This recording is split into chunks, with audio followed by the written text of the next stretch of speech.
training, and part of it is wearing a waist trainer, but that's probably like the least important thing.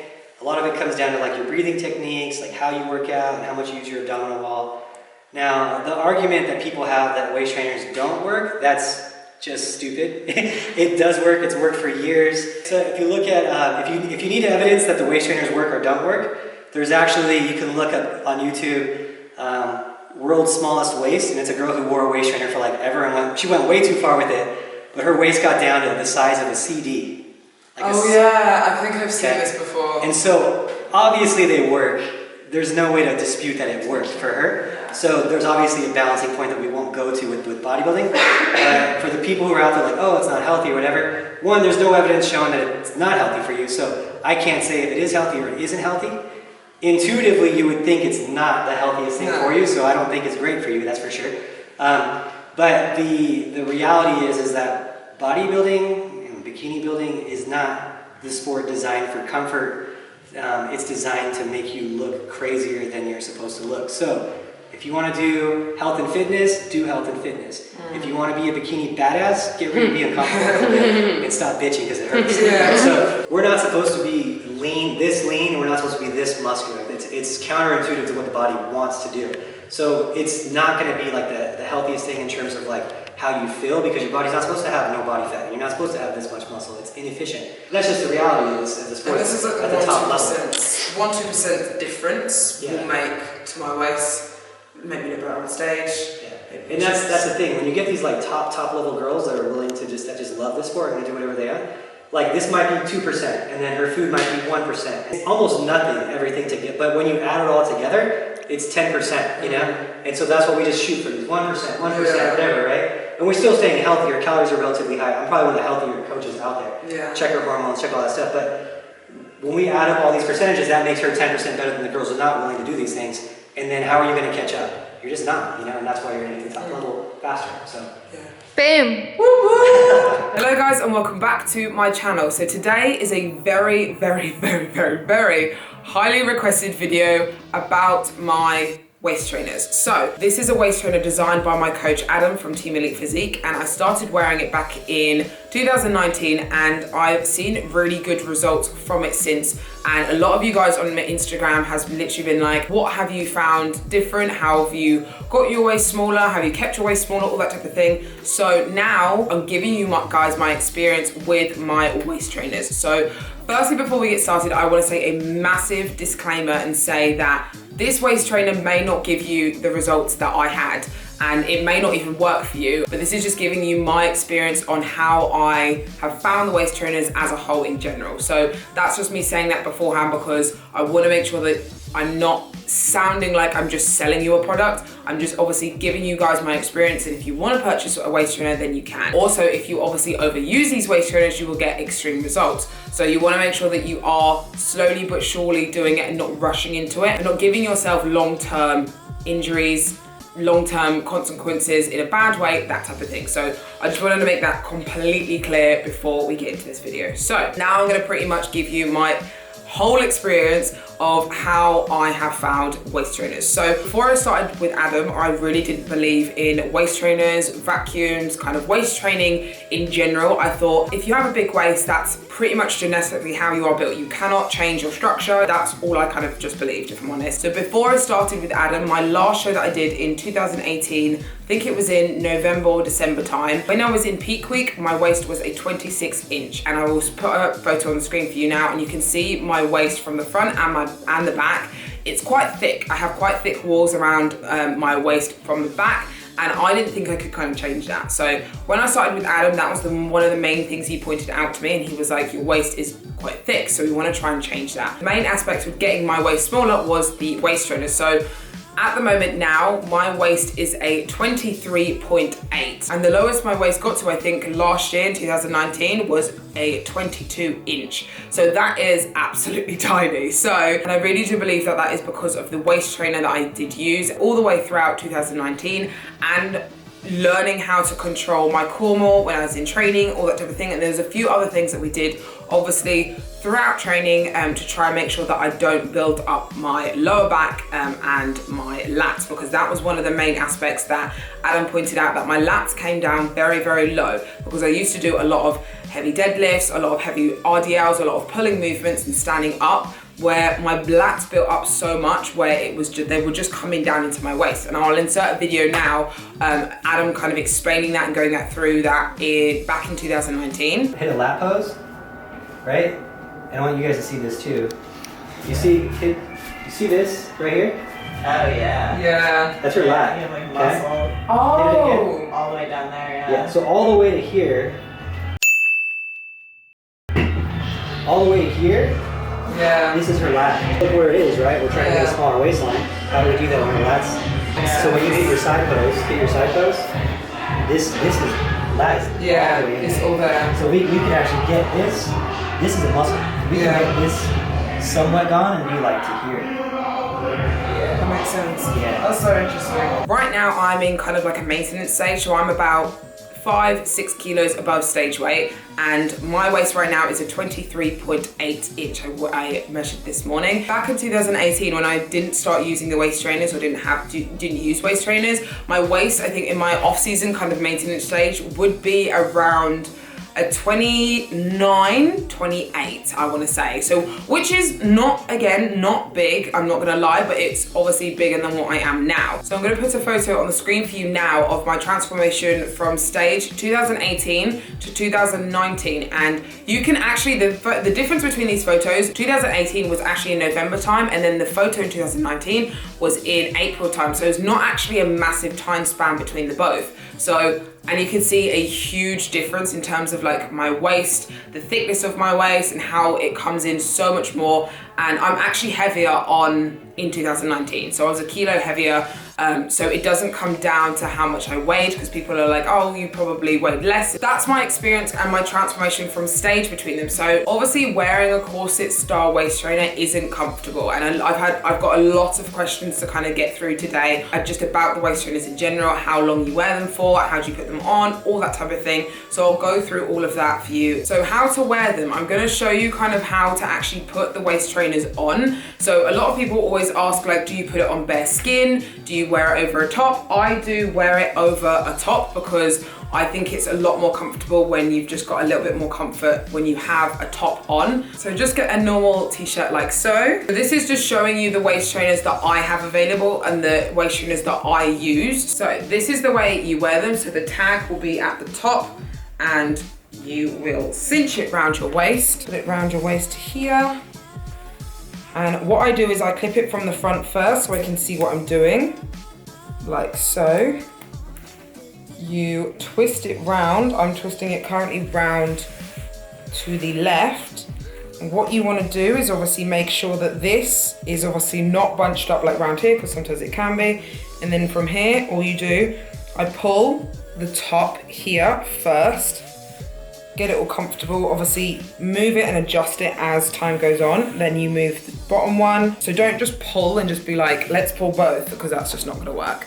So I pull and adjust the both. So bottom, top, bottom, top. And then once you have them close together, you can then pull it both together at the same time. Then you wrap round like so, and then tie at the front. I just tuck it around the front like this, and there you have it. So this is actually my larger one. So this, I'll go through sizing in a minute, but this is actually my larger one. So as you can see, I've always kind of got it to completely together. So once you have it kind of like completely together, then you need to move on to the size down. So then obviously you'll have a smaller waist trainer, so then it will help be a little bit smaller from there. That's how you put your waist trainer on and how you should wear them. Now I'm gonna go through the questions that a lot of people have asked me just about the waist trainers in general. So the main one was, how often do I wear it? So if I'm honest, in my prep, I wore it every day. As I was getting closer and closer to show day, I would wear it more frequently. The most I've worn it a day, I would say, like hours wise, I would say is about 4 hours. And that was probably me about 2 weeks out, and I was just wearing it for comfort, if I'm honest, just to keep everything like in check and tight. When I'm in my off season, I probably wear my waist trainer, I'd say anything between 3 to 5 times a week for about an hour a day, and that's all it is. I sit at my desk, usually it's when I'm working, when I don't even realize. I'm just literally, I put my waist trainer on in the morning, I'll do work for an hour, and then I'll take it off. And that's what I kind of do in my off season. If I'm in prep, then I obviously wear it a bit more frequently. So one thing I want to say with this waist trainer is you do not wear it when you are training, when you're doing cardio. It is purely for when you are pretty much doing nothing, or just not relaxing, but like maybe working from home, or you're at home watching TV. Usually just put it on there for a few hours and then that's it. So you don't use it when you're doing obviously cardio or anything like that, because you want to make sure that you can still breathe when you're doing your cardio, and obviously when you're training you need a bit more flexibility with it in your back. You don't want your back to be that restricted when you're doing training, all that type of thing. So you want to make sure that you are only wearing it when you are just around the house. That's when I usually wear my waist trainer, and that's how I've got my results. I don't wear it with cardio or when I train. Someone says, does it ever become comfortable? Yes, right now I am sitting down and I'm absolutely completely comfortable in this waist trainer. Like obviously at the beginning it wasn't as comfortable as it is now. So over time it will become way more comfortable once you become more consistent with it. But first off, it's obviously when you have it on, what I would say is obviously slowly but surely tighten it up. Don't go in full whack and tie it up all the way to the tightest it could be, because that's obviously going to be uncomfortable. What I would say is slowly but surely start tightening it, and once you get used to kind of that tight feeling, tighten it again and again. One thing I will say again is do not make your core lazy. So one thing people do in these waist trainers is they just kind of tie them up and then they just let this kind of sit out. You want to make sure that the whole time is you are sucked in and you are keeping your core tight. That's the whole reason for these waist trainers. The waist trainers just don't do the work and you can leave everything lazy. You have to make sure that you're controlling your core whilst you're wearing them, and that creates good core control throughout training, throughout posing, all that type of thing. So another one was, what time of the day do you use it? So usually I try and use it in the morning when I'm a bit more empty. Obviously I haven't got as much food or water in my stomach, so it's not as uncomfortable, if that makes sense. When I have food and water in my stomach, obviously your stomach's gonna then bloat and be a bit bigger. So then putting a waist trainer on top, it does become just a bit uncomfortable. So I try and do it in the morning. If I do my 1 or 2 hours in the morning, that becomes a lot easier for me to do. Do you wear it in prep and off season? So yes, I wear it in both. My off season, the most my waist got in off season was around a 26, and then obviously now that I went through a dieting phase,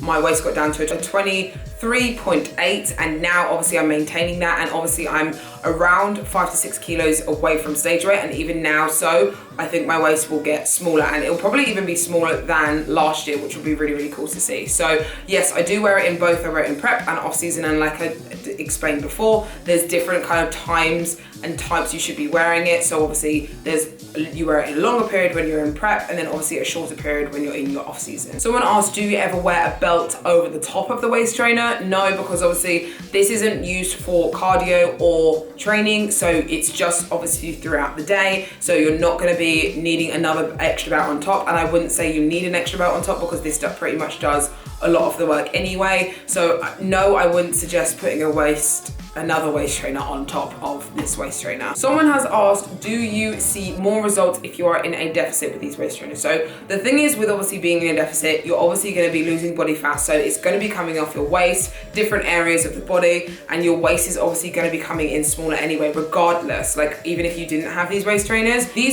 just give you a little bit extra to keep your core tight throughout the day. And I will say you probably will see slightly a little bit more results if you are in a calorie deficit with the waist trainers, but this is more of a muscle memory effect. So wearing the waist trainers obviously reminds you to keep everything tight. So when you take them off, it will remind you to keep things tight, your core tight, everything just overall tight, if that makes sense. So it's not a case of it will bring down your body fat, because waist trainers don't do that. Obviously a calorie deficit will do that, but it's more of a muscle memory effect. Where is it supposed to sit on you when you wear them? So at the moment, so these are designed to be a little bit shorter. So most waist trainers are quite long, and actually it doesn't really pinpoint the part where you actually need to get your waist smaller. So Adam's actually designed these to be a little bit shorter, so they come up like so. So they're literally just around here, And this is obviously my hip bone here. So a lot of the time these corsets are very long, so they come round here and it becomes quite uncomfortable to sit on. The torso of these are a lot smaller, so it's so much easier to be able to actually sit down into them and not feel uncomfortable. So I'm sitting down right now and I feel it really, like I'm comfortable if I'm honest. So the final question is, how do we pick a size? So this is speaking from terms if you were going to buy a Team Elite Physique waist trainer, they have a range of different sizes and it all depends on what size your waist is. So obviously what you want to do is measure the smallest part of your waist. The sizing is an extra small if you are a 23-inch waist or lower, an extra small if you are a 27-inch waist or below,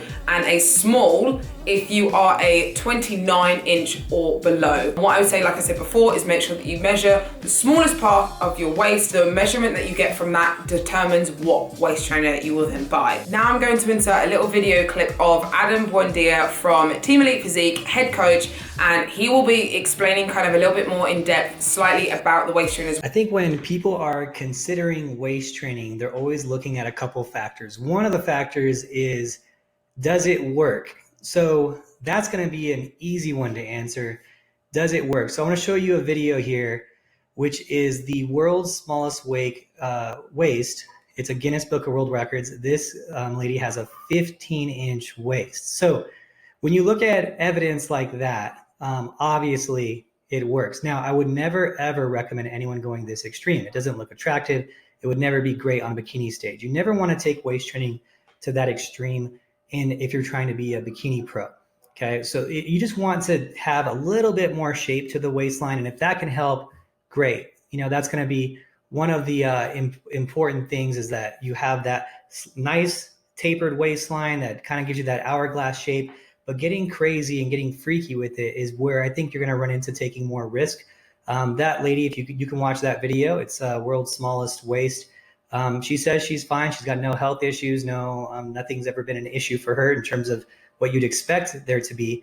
And I think there's a lot more worry about that than anything else. I have never ran into an issue myself. I've never seen a study done specifically on waist training showing that the compression of the organs where it's causing long-term harm. Now, what I can compare it to, and what I've been told to compare it to from doctors and chiropractors, I've actually had chiropractors recommend their clients wearing waist trainers because it helps them with their posture when they're at work. One of the things that came up to me by one of the doctors was talking about compression of the organs during pregnancy.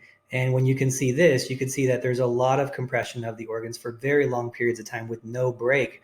When you're talking about I think it even starts pretty much in the second trimester of a pregnancy. So you're talking, people having compression of their internal organs for months and months with no break, and being perfectly fine. Everyone who's, had a baby, or you never hear the organ damage that's happening with it. So is it the healthiest thing? I think just sitting without a waist trainer walking around is the healthiest thing. But what I can say is, at the top level of any sport, how we train, what you do, it's generally not the best thing for you. When you talk about athletes who are number one in the world at their sport, it's rarely them doing things that aren't extreme to get there. And when you look at bikini and people who are at the top of the game in the sport, most of them are wearing waist trainers. A good percentage of them aren't. I wouldn't say all of them are. Some of them have the genetic structure where they shouldn't wear a waist trainer because their waistline would look too freaky, but definitely a tool that works. As you can tell in that picture of the world's smallest waist, she wasn't born like that, so something had to do it. That's a purely evidence-based example that it does work. I've had great experience with our girls. I have yet to have an issue. I'm definitely not going to ever say it's going to be issue-free, because there's going to be someone that maybe it's really bad for. I don't know. All I can say is, doing this now 20 years and having girls probably waist training the entire time, I haven't ran into an issue yet. That's all I can really say. Maybe science will come out showing that that isn't the best thing, but who knows? At this point, I haven't seen anything. So there you go. Okay, thank you so much for watching this video, and I hope you enjoyed it. I know this video is a lot to kind of take in, and it's not for everyone, and I'm not saying this is the only way to get your waist smaller, and I'm not saying that you even have to get your waist smaller, but it's because I have had a lot of questions about waist trainers, and I wanted to make a video on it and give you guys my experience, my answers to your question, and all that type of thing. This is no way in hell me saying that you need a waist trainer, or anyone needs a waist trainer to compete or to get a smaller waist, or even that you need a smaller waist, but this is just saying that this is my experience with them and how it's helped me, because my results over the last year, my waist has become 3 inches smaller from 2018 to 2019 competing season, and I was actually heavier this season 2019 than 2018. So that's just me saying kind of overall my experience with it. There are obviously other things that helped in terms of my diet, my training. I didn't train back as much like I explained before. Little things like that did help, and I'm not saying that, like I said, this is the only way, but the small 1% that you do within your prep do make a big difference. So this tiny thing that helped me throughout last year did make a big difference in my overall physique, I think. And even now, I'm wearing it now and I wear it in my off season and stuff. It's helped me structure my physique a lot better, where I have a smaller waist, so my upper body looks bigger, my lower body looks bigger, and everything kind of looks overall a lot more balanced. So that's pretty much kind of why I wanted to do this video and explain you guys my experience with them. So, and I will be putting kind of at the end of this video a little review of other people who have used them, just so you can kind of see other people's views on them and that type of thing. So thank you so much for watching. I hope you guys like this video. Please like and subscribe to my channel because it really helps support my channel, and I really hope you enjoyed this video. And if you want any more questions on it, please leave them in the comments below, and I will leave the link to my website in the description box below where the waist trainers will be sold. So thank you guys so much for watching. I love you guys so much, and I will see you soon. Hi, so I just wanted to talk really quickly about this waist trainer. I use this waist trainer all throughout my prep, and I got so many questions from people asking me, does it work? What do I use it for? And I was kind of waiting to show day to see if I thought that it even worked and was even going to be beneficial. So I wanted to come in a little bit softer for my show this year, but yet I still wanted my measurements to be low. So in terms of, do I think it worked? 100%. Last year my waist measurement was 24 inches exactly on show day. This year it was 23.2 inches. My waist was 0.8 inches smaller, scale weight was over a kilo higher, and I'd 100% put that down to this waist trainer. Even when I asked the judges for feedback, they were super complimentary on my midsection, how small it was, how it made the rest of my body pop. Like, that was like a big positive from my feedback. So I was like, yeah.